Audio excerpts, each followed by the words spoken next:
The Cincinnati Reds continue the fireworks as they're starting to get recognition for it as well. We'll tell you what that means and whether the Reds should move India around to make room for the young guys. Coming up on today's Locked On Reds. You are Locked On Reds, your daily Cincinnati Reds podcast, part of the Locked On Podcast Network, your team every day.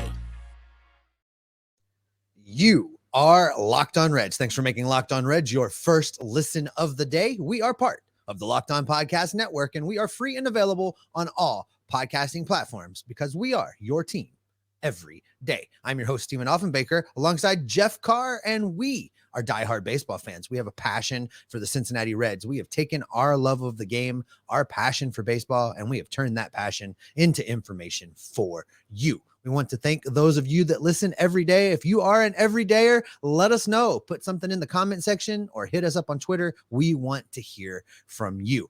On today's podcast, we are going to talk about the Reds' big night at Fenway Park. We're also going to get into Matt McLean being named the player of the week in the National League. We're also going to try and make sense of the roster. We're going to make the roster make sense. We're going to explain it to you. That's what we're going to do. And finally, Jeff is going to tell us why he thinks the Reds are a statistical oddity this season. Before we get into all of that, I want to shout out the sponsor of today's podcast. Today's podcast is brought to you by FanDuel. FanDuel Sportsbook, the official sportsbook of Locked On. Make every moment more. Visit FanDuel.com/LockedOn today to get started. All right, Jeff, speaking of getting started, let's get started. Let's talk about the offensive explosion out at Fenway Park from these Redlegs. Yeah, and I'll tell you what, Steve, I really thought that game was going to go a different way. I thought this was going to be one of those games where you're just like, oh my goodness, they can't do any wrong. Look at that. They clobbered the Red Sox. And you know what I know?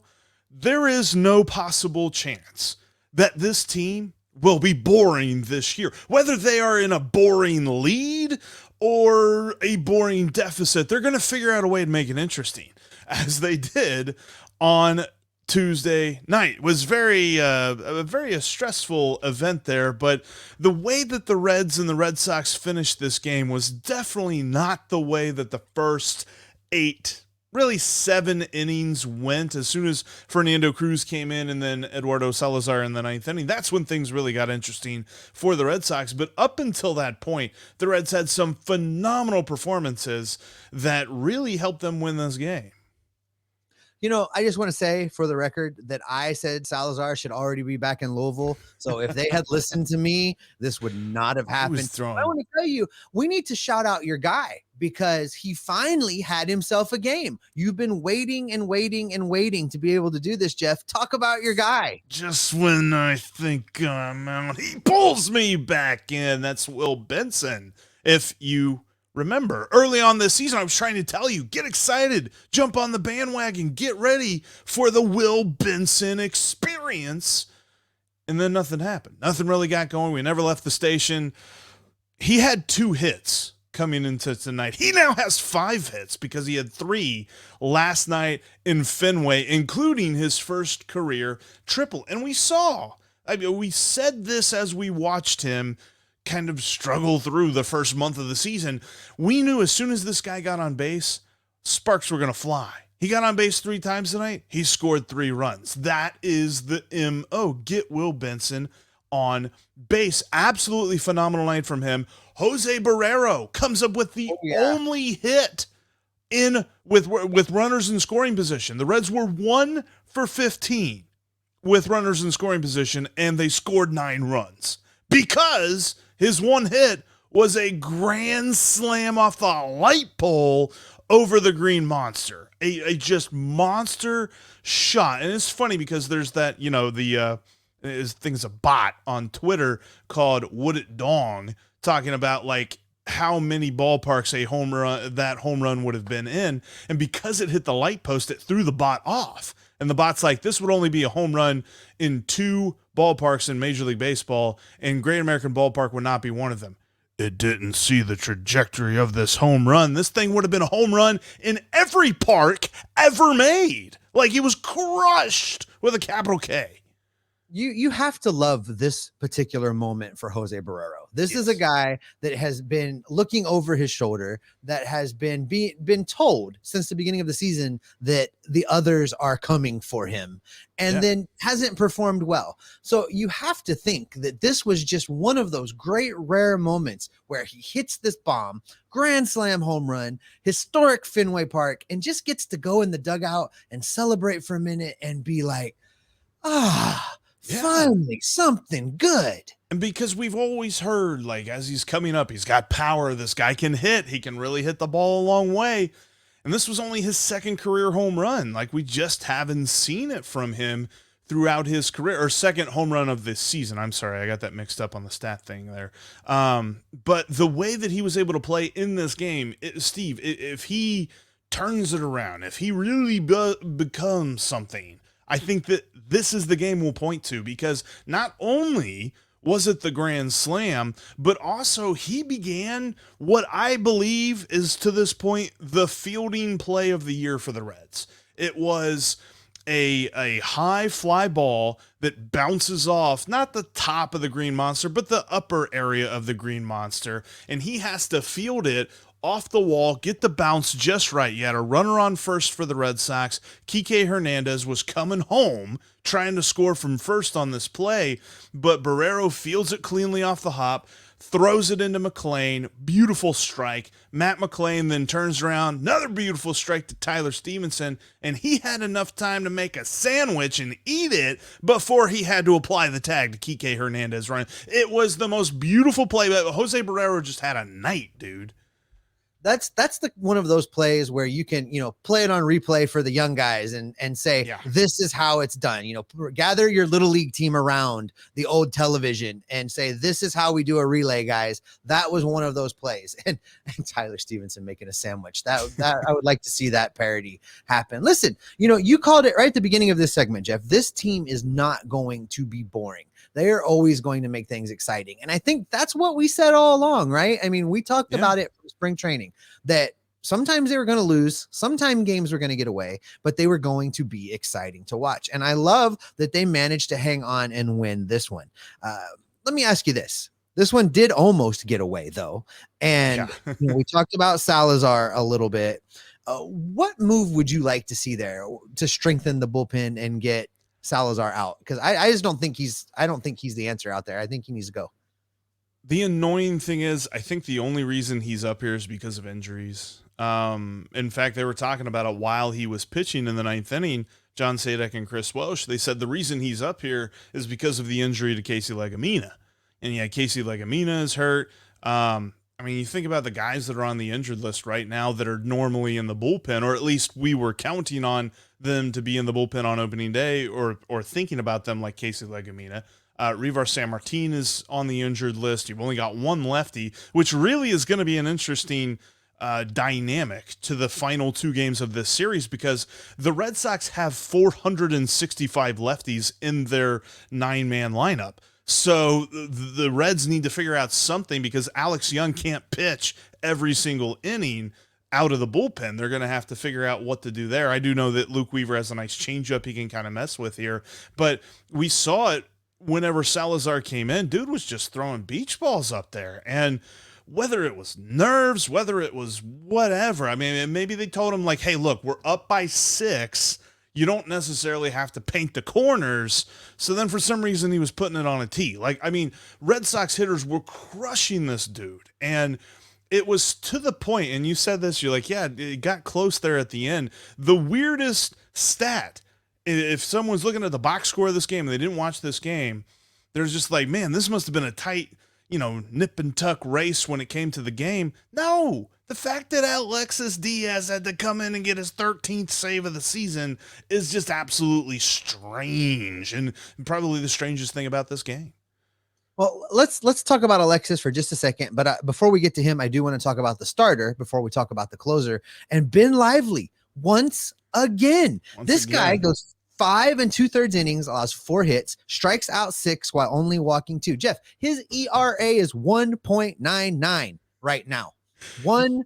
point, he is pitching like Luis Castillo right now. I don't understand it. I am sorry, Ben. I ever doubted you. I apologize. This is some amazing stuff from him right now. You've got to love it. And shout out to Missing Linky Go on Twitter. I was messaging with him during the game, and he's just like, Ben Lively reminds me of Alfredo Simon. Like, whenever the Reds started Alfredo Simon, and we're just like, yeah, sure, whatever. And then he took off. Like, Ben Lively's better than that. I think we think about Alfredo Simon in such a nice way because we were able to turn him into Eugenio Suarez. Could we do that with Ben Lively? Could we turn him into something like that? Could he be even more? Could he be part of this rotation? He continues to impress me. And I hesitate to say this because it sounds like I'm down on the guy, but like, it's like when you go to see a movie and you have no expectations and then you come away being like, man, that was pretty good. Like, we had no expectations for Ben Lively. And people keep saying, should I have known about this guy? No, there's no reason you should have known about Ben Lively. And he's coming out of nowhere. He's pitching phenomenally, and he's giving the Reds some key innings because this team, Steve, just refuses to be boring in any way, shape, or form. Because, speaking of boring teams don't talk about moving their captain around, but the Reds do.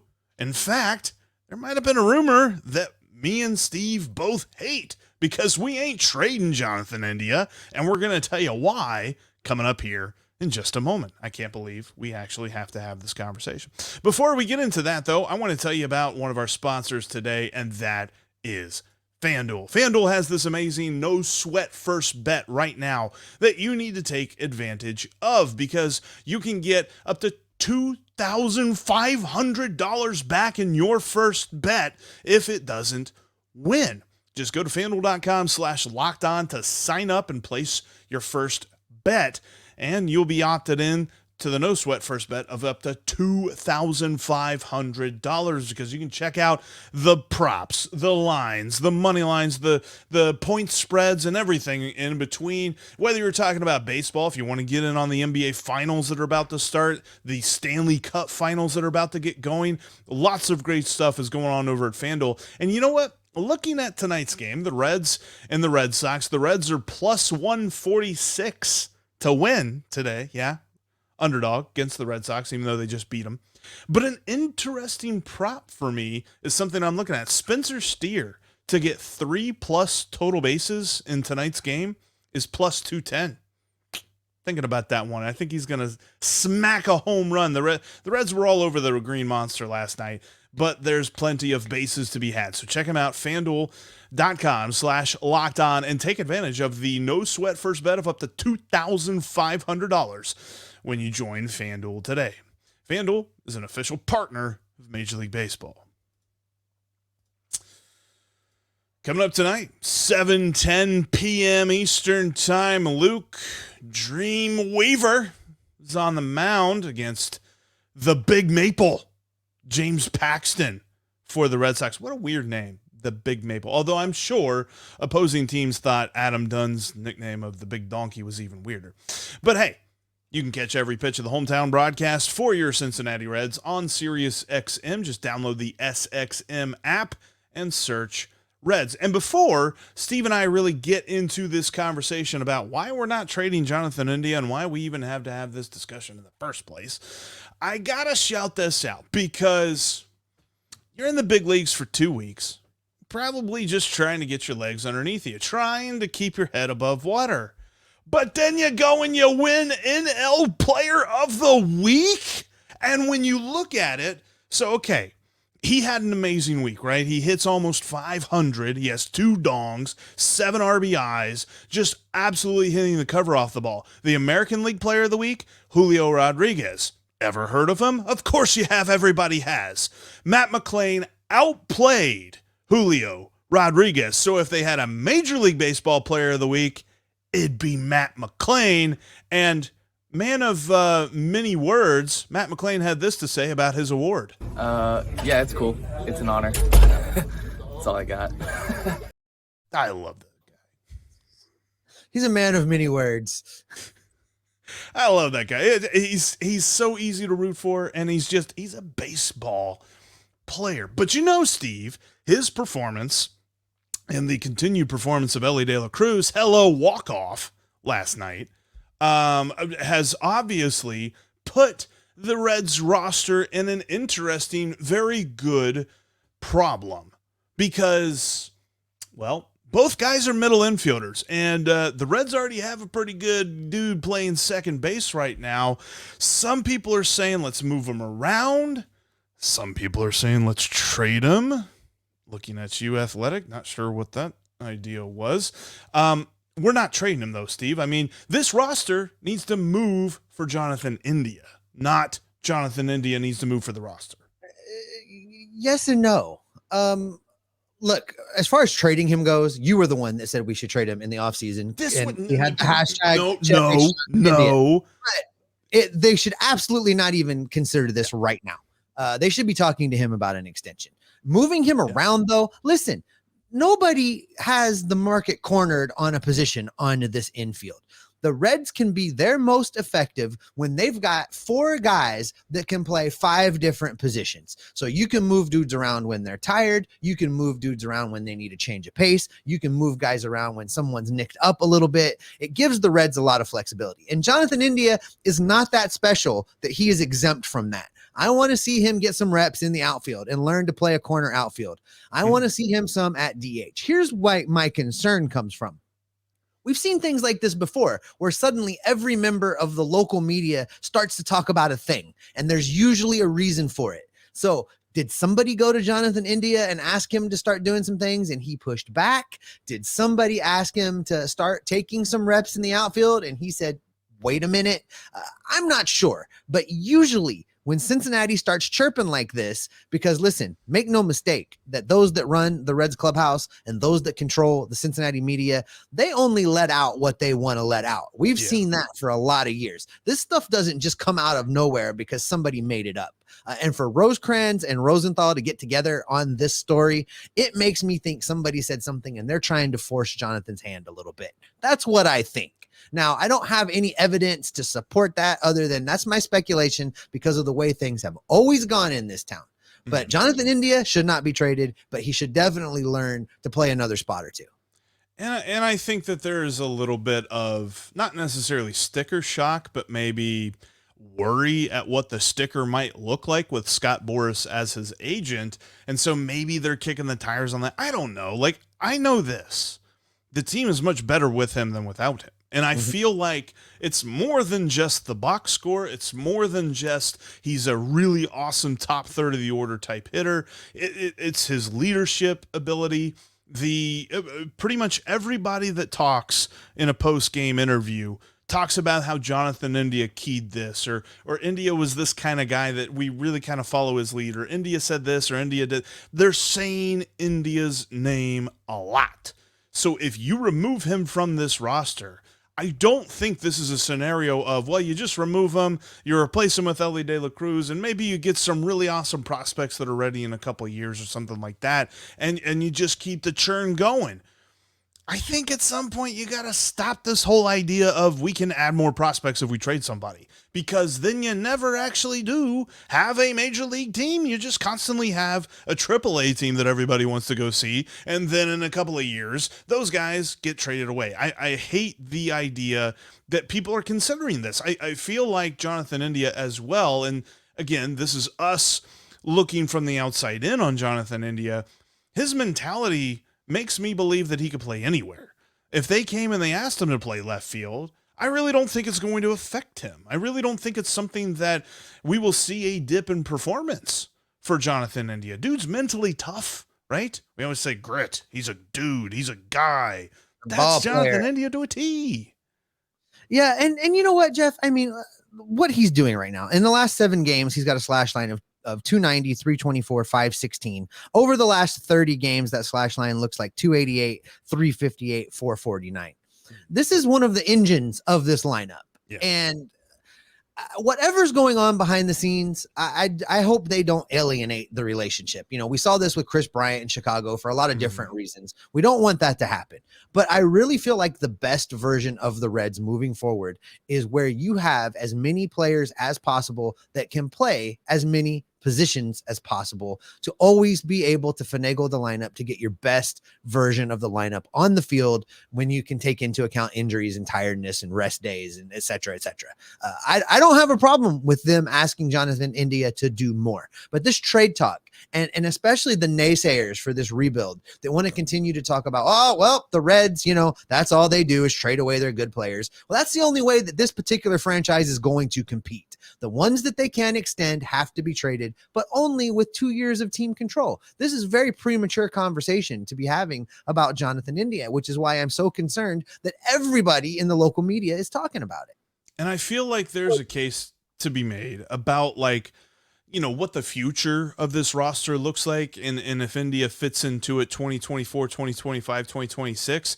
India is the key person in this lineup 2023. And I feel like if any trade is to be made, they should really put it off into the off season and not mess with what's going on right now, because we've talked about it before and we'll repeat it today. The division is there for the taking. They have a shot.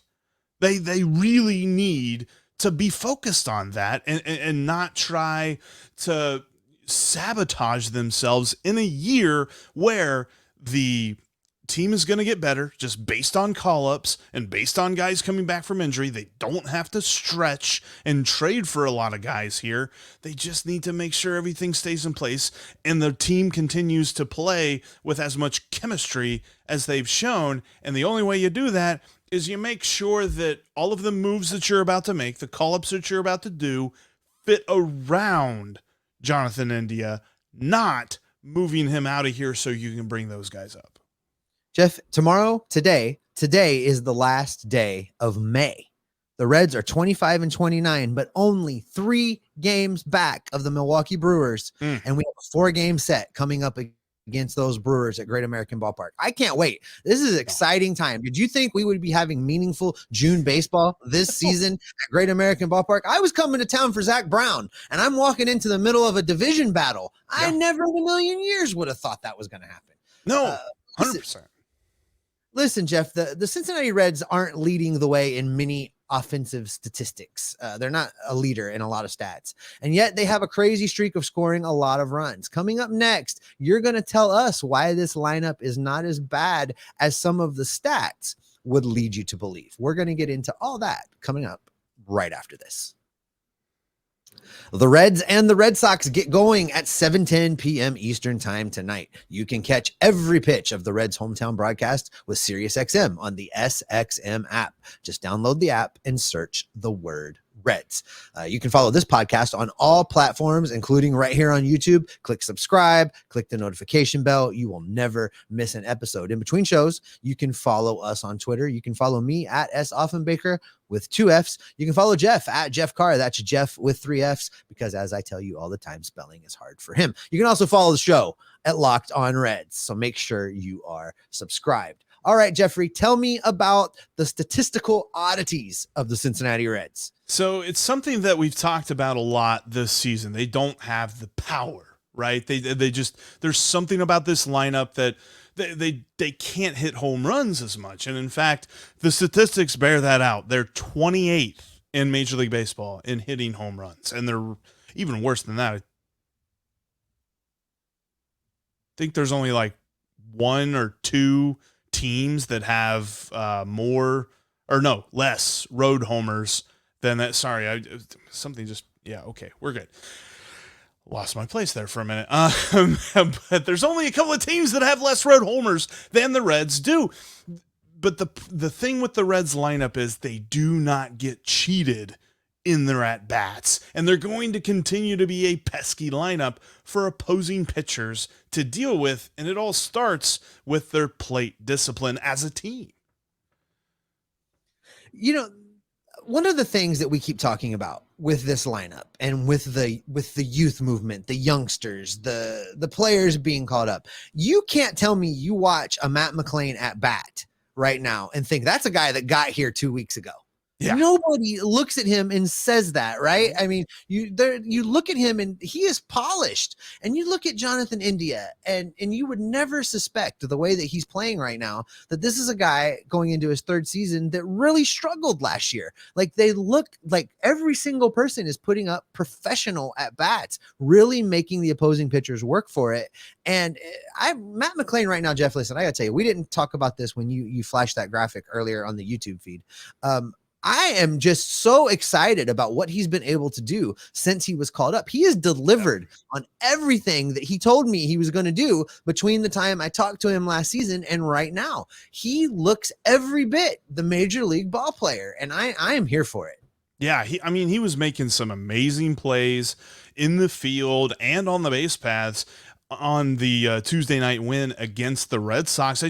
He was a guy, and I even tweeted this out. I'm like, if you knew nothing about the Cincinnati Reds roster and you came in and you watched a game and you ask somebody, hey, how long's that dude been playing shortstop for the Cincinnati Reds?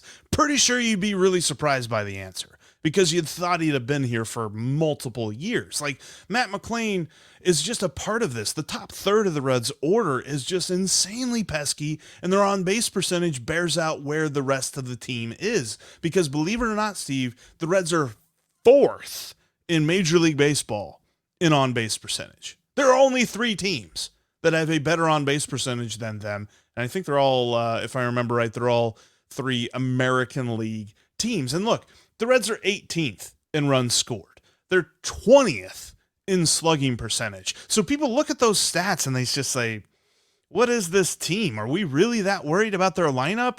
You go ask Boston. You go ask Chicago what they're thinking about this Reds lineup. You go ask the Cardinals what they think about this Reds lineup. They're all going to say, you can't sleep on them. And the reason for it, Steve, the biggest thing for me, and you can watch this with the eye test, this is just a statistical bearing of this, they have the 3rd lowest percentage of swinging at pitches that are outside the strike zone.